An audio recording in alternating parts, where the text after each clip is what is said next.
There are some new details for Dune Part 2, which includes interview comments on the expansion of the worlds that will be seen on screen, and an early reaction to the performance of Austin Butler's Feyd Rautha. The next part of Denis Villeneuve's science fiction epic will give us new worlds, new characters, and an evolution of the story that has only just begun, and costume designer Jacqueline West has added to the excitement with her new interview. In this video, I'm going to be discussing the new details for Dune Part 2 and giving you my thoughts on the recent news surrounding the delay of the HBO series Dune The Sisterhood.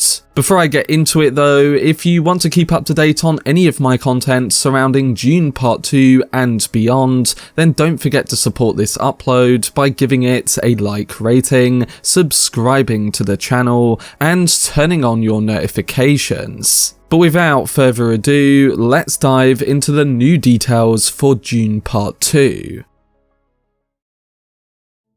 So the worlds of Dune Part 2 is an element that, like the characters, are going to expand beyond what we've already seen in the first film. The cast and crew of Denis Villeneuve's Dune Part 2 have already promised more cinematic action, yet more detail than the original installment, and one of the costume designers of the films, Jacqueline West, has already started to speak a bit more about how we will see this storyline expand. A new article with Deadline details an interview with the creative designer where she talks about what we can expect to see from Dune Part 2, discussing the more intensive work environment of the sequel and how that film will evolve its on-screen universe. She said, in Part 2, you really dive into the different worlds of Dune. We see what the Emperor's world looks like, we go to his planet. We spend a lot of time on Giedi Prime, the Harkonnen planet. We spend a lot of time in Stellan Skarsgård's world, or Baron Harkonnen's. Feyd Rautha also comes into this one, brilliantly played by Austin Butler. He is pretty fabulous in it.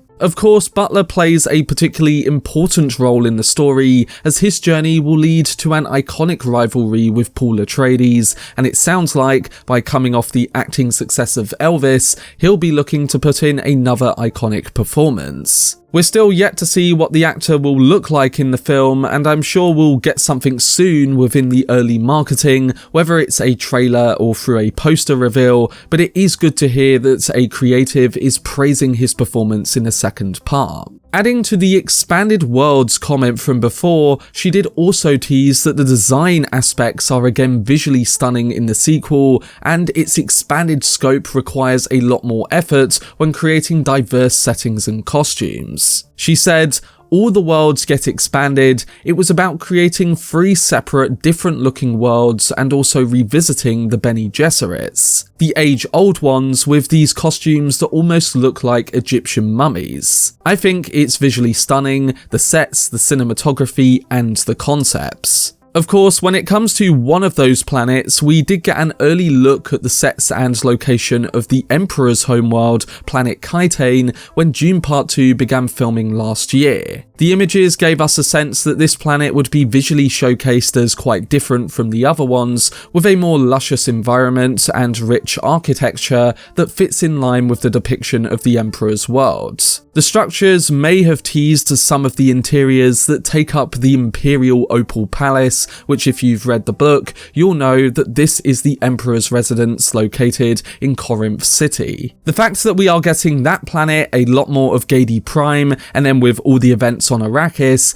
tell us that this is going to be much bigger in scope and detail. The first movie only showed so much since it had the enormous task of setting up the world building, and after successfully introducing the different characters and some of the main planets, Part 2 has the perfect opportunity to revisit these planets while showcasing new ones too. Based on the book, it seems like we're going to really get a sense of both the physical and the psychological warfare through depictions of Paul, the Fremen, and the Emperor's forces, hopefully leading us nicely into that big final confrontation on the desert planet. When it comes to Giedi Prime, it would be great to see the military hold that the Harkonnens have on the oppressed people there, and also when building up Feyd Rautha, I would love to see them show his fighting prowess through the battle arenas, where he also gains popularity among the civilians. Highlighting the contrast between the prison and slave-like attributes of Giedi Prime with the other locations in Part 2, I think could benefit as a powerful message both in the story and the world design. We'll have to see what they do, but it is great to hear that Denis and his team are remaining faithful to the material by adapting the 3 main worlds. Moving on, last week we had some news on the HBO series Dune The Sisterhood, and it was the update that we didn't want to hear. I haven't spoke about it yet here on the channel, so I thought I'd give you my thoughts on the updates and what could be happening going forwards. HBO Max's Dune prequel spin-off is apparently going through some major changes, and we learned that both the director and star have exited the series, while the production on the show takes a pre-scheduled break. A representative of HBO said, "There are some creative changes being made to the production in an effort to create the best series possible and stay true to the source material. Johan Rennick has completed his work on the series, and a new director will be brought on in his place, and through mutual agreement, Johan is moving on to pursue other projects." Additionally, Shirley Henderson will be exiting the series and will no longer be playing Tula Harkonnen. In November of 2022, it was learnt that series creator Diane Ademu-John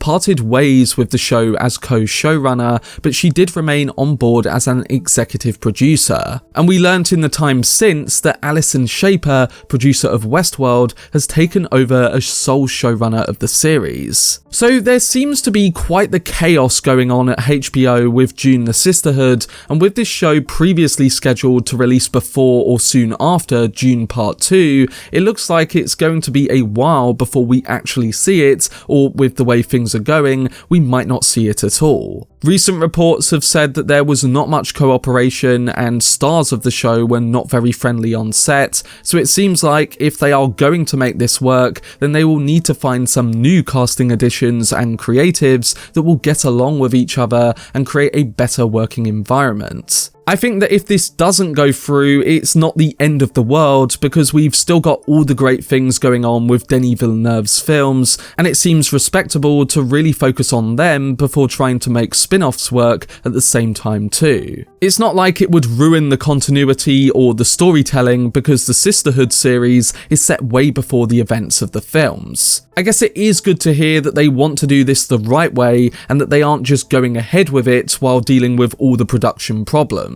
So if we do eventually get that Dune The Sisterhood series, it will come when they are fully confident in the direction of the show and have filmed a good portion of it. We'll have to see if there's any developments surrounding the leadership of the series and if we get a casting replacement for Shirley Henderson, but I guess you could say it is quite worrying that different people are stepping down as they struggle to move forward on the show.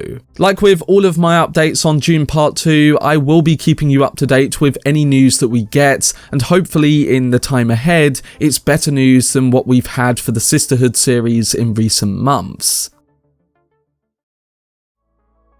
But that was my video discussing all the new interview details for Dune Part 2 and the current developments on the HBO series Dune The Sisterhood. When it comes to Denis Villeneuve's sequel, it's likely that we are going to be getting a lot more in the coming months, and like I said in my last video, that first trailer might give us a better look at some of the expansion, whether it be the different worlds or new characters. I do think that the first teaser trailer for Dune Part 2 may debut at CinemaCon in a month's time, and the rest of us will hopefully see that footage not long after too. We'll have to see, but we are reaching that time period where the marketing for the film will truly begin, and hopefully it acts as a stunning first look at the highly anticipated film. But let me know what you think surrounding all the potential expansion in Dune Part 2 and whether you're excited by all of these new details. Let me know down below in the comment section.